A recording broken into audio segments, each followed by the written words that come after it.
Assalamualaikum warahmatullahi taala wabarakatuh. Nama saya Nur Bashirah binti Mujamik. Bernombor matrik di 2019-2091831. Okey, jadi pada hari ini saya akan membuat satu ulasan buku berkenaan dengan buku yang saya pilih, iaitu buku berkenaan Umar bin Khattab. Umar Al-Khattab. Semua kenal Umar Al-Khattab ni, seorang tokoh yang sangat hebat.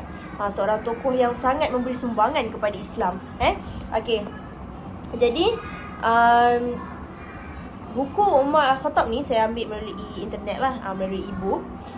Dikarang oleh Muhammad Hussain Hikal dan diterjemahkan. Buku ni sebenarnya daripada bahasa Arab dan diterjemahkan kepada bahasa Indonesia, iaitu daripada yang menterjemahkannya adalah Ali Audah.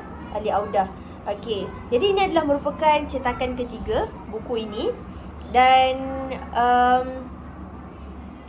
tahun terbit buku ini adalah pada cetakan pertama adalah pada Mac 2000, cetakan kedua pada tahun April 2001 dan cetakan ketiga adalah pada Mei 2002. Okey, jadi tajuk asal bukunya adalah Al-Faruq Umar, tapi setelah diterjemahkan menukar kepada Umar bin Al-Khattab. Ketika pertama kali saya melihat buku Sayyidina Umar Al-Khattab ni yang mempunyai sebanyak 317 muka surat, kalau ikut secara maujudnya buku ini memang akan tebal sebab banyak muka surat kan.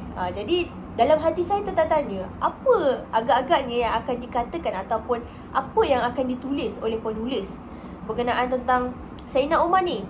Jika yang ditulis hanya biografi Umar, rasanya sepertiga atau separuh sajalah mungkin dah cukup dalam buku.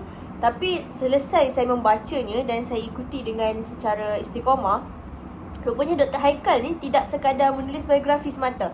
Dia membuat satu kajian ataupun satu pembelajaran yang cukup mendalam mengenai peribadi Sayyidina Umar Al-Khattab ni. Bukan itu saja.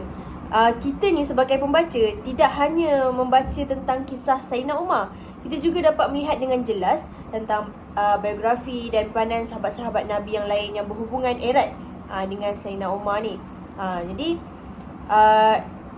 juga penulis rupanya tak mudahlah terbawa oleh kebiasaan yang apabila sudah mengagumi seorang tokoh lalu menyanjungnya tanpa melihat kekurangan yang lain sebagai seorang manusia.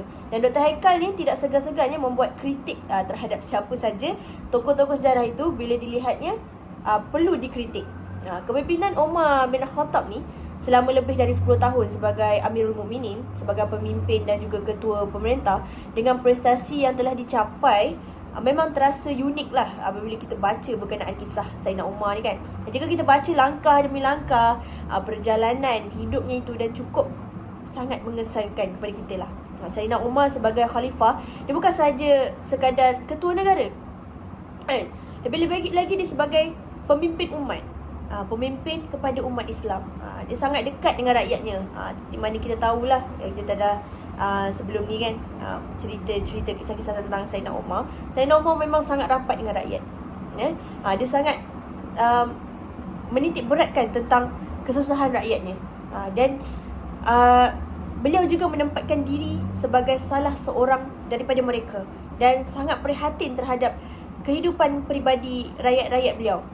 Peranannya dalam masyarakat jahiliah sebelum beliau masuk Islam, kepribadiannya sebagai seorang manusia Arab dan kemudian sebagai Muslim, sebagai murid dan sahabat Nabi, pergaulannya dengan Nabi dan dengan sahabat-sahabat yang lain, sampai peranannya sebagai ketua negara, wataknya yang keras dan yang lembut dengan segala tanggungjawab dan kesederhanaan hidup pribadi dan keluarganya merupakan teladan. Teladan yang sangat sukar untuk dicari dan sangat susahlah, tiada tolok bandingnya dalam sejarah. Jadi saya akan menelusuri sedikit demi sedikit tentang isi kandungan yang ada di dalam buku Umar Al-Khattab ni, di mana penulis ada menyatakan tentang riwayat hidup Umar bin Al-Khattab, biografi Umar bin Khattab, di mana penulis menulis kelahiran dan nasab Umar bin Khattab. Nama lengkap Umar adalah Umar bin Khattab Ibnu Nufail, Ibnu Abdul Uzza, Ibnu Riyah, Ibnu Qurr, Ibnu Razah, Ibnu Adi, Ibnu Ka'ab, Ibnu Lu'ay Al-Quraisy Al-Adawi. Umar dilahirkan 13 tahun ya, setelah tahun gajah, iaitu tahun kelahiran Nabi Muhammad sallallahu alaihi wasallam. Dan ini berarti Umar radhiyallahu anhu lebih muda 13 tahun dari Nabi Muhammad sallallahu alaihi wasallam. Ya. Umar ni berasal dari kalangan keluarga terpandang lah, suku Adi yang termasuk dalam rumpun Quraisy.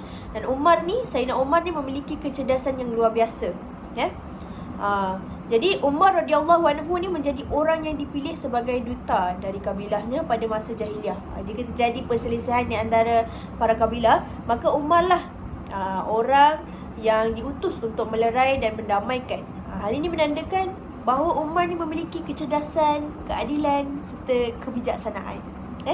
Okey, jadi dalam buku ni juga ada menyatakan tentang kisah hidup ataupun sejarah ataupun riwayat hidup lah Sayyidina Umar ni sebelum beliau masuk Islam. Di mana dia ada menyatakan meskipun memiliki keturunan dan nasab serta kedudukan yang terhormat dalam keluarganya, keluarga Sayyidina Umar ni, tetapi pada masa jahiliah Sayyidina Umar radhiyallahu anhu dikenali dengan memiliki sifat yang kejam, sifat yang bengis dan suka minum minuman keras lah. Jadi sebelum masuk Islam, Sayyidina Umar radhiyallahu anhu ni dikenali sebagai salah satu tokoh yang paling menentang seruan Nabi Muhammad sallallahu alaihi wasallam. Ini sudah sedia maklum sebelum ni kita ada belajar sirah ya. Sirah memang kita tahu sebelum Sayyidina Umar masuk Islam, memang Sayyidina Umar sangat memusuhi Nabi Muhammad. Tak suka Islam, memang tak suka Islam. Jadi Sayyidina Umar ni baru masuk Islam pada tahun ke-6 kenabian Nabi Muhammad SAW lah. Pada waktu tu Umar radhiyallahu anhu berusia 27 tahun. Akan tapi di antara banyak riwayat lah yang paling terkenal semasa Sayyidina Umar ni nak masuk Islam kan, walaupun seorang yang keras, seorang yang bengis, seorang yang sangat musuh Islam, tapi dengan kuasa Allah dengan kuasa Allah Sayyidina Umar akhirnya memeluk Islam. Tapi di antara banyak riwayat yang kita tahu sebelum ni yang saya belajar juga, yang ada dalam buku ni juga, riwayat tersebut adalah berasal daripada Anas bin Malik. Pada satu hari Umar mendapat berita bahawa adiknya Fatimah beserta suaminya telah masuk Islam. Seketika itu juga Umar mendadak menjadi marah dan geram. Di mana kawannya berkata dengan Sayyidina Umar, baik kau settlekan dulu adik kau dengan adik ipar kau, sebab adik ipar kau dengan adik kau telah memeluk Islam. Jadi dengan marah, bila Sayyidina Umar tahu tu, Sayyidina Umar jadi marah. Balik rumah terus marah kan. Jadi Umar pun segera bertandang ke rumah adiknya. Sampainya di sana, kemarahannya pun dilampiaskan pada adiknya. Umar pun menampak Fatimah dan juga suaminya.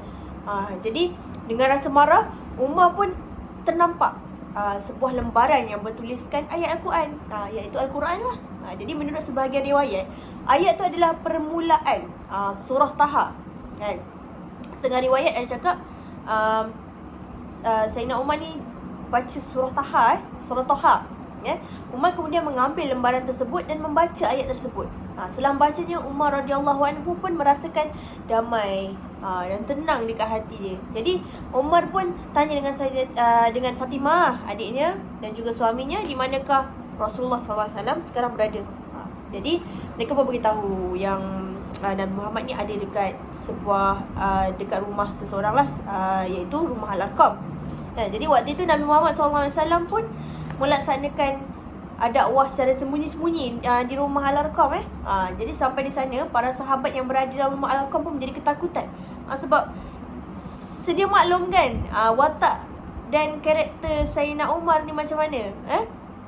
Jadi tapi kecuali Hamzah bin Abdul Muttalib lah. Jadi iaitu pakcik Nabi Muhammad SAW. Tapi dengan tenang dan berwibawa, Nabi Muhammad SAW menerima kedatangan Umar. Dan dengan sikap yang ditunjukkan oleh Nabi tersebutlah Umar menjadi takut, menjadi lembut. Nabi kemudian memerintahkan Umar untuk masuk Islam. Dan seketika itu juga Umar kemudian menyatakan masuk Islam dan mengucapkan 2 kalimah syahadah. Masuknya Umar Al-Khattab ke dalam Islam merupakan satu kekuatan yang sangat besar dan berharga bagi dakwah Islam. Sebab Umar ni sangat kuat, sangat dikenali masa zaman jahiliah ada. Jadi bila Umar masuk Islam, memang satu kemenangan yang besar lah bagi Islam. Jadi itulah di antara isi kandungan ataupun input yang saya dapat daripada buku ini. Buku ini bagi saya amat menarik sebab memberikan kesan yang mendalam kepada saya berkenaan peribadi, sumbangan, dan ada juga yang buatkan hati saya pilu, sedih. Lebih-lebih lagi ketika Sayyidina Umar memeluk Islam dan juga ketika Sayyidina Umar dibunuh. Dan sebenarnya banyak lagi kisah yang memberikan perasaan yang bercampur bau dalam hati saya. Sejujurnya saya mengambil masa yang lama untuk menghabiskan sebanyak 317 muka surat. Dan cabaran ketika saya membacanya adalah perlu kefahaman yang tinggi kerana penterjemah buku ini menggunakan bahasa Indonesia. Dan ianya sangat sukar untuk saya fahami secara langsung dan saya perlu buat research kerana penggunaan bahasa yang tinggi oleh penterjemah. Tapi bukan halangan untuk saya menghabiskan pembacaan saya. Jadi itu saja dari saya. Banyak-banyakkanlah membaca. Terima kasih. Assalamualaikum.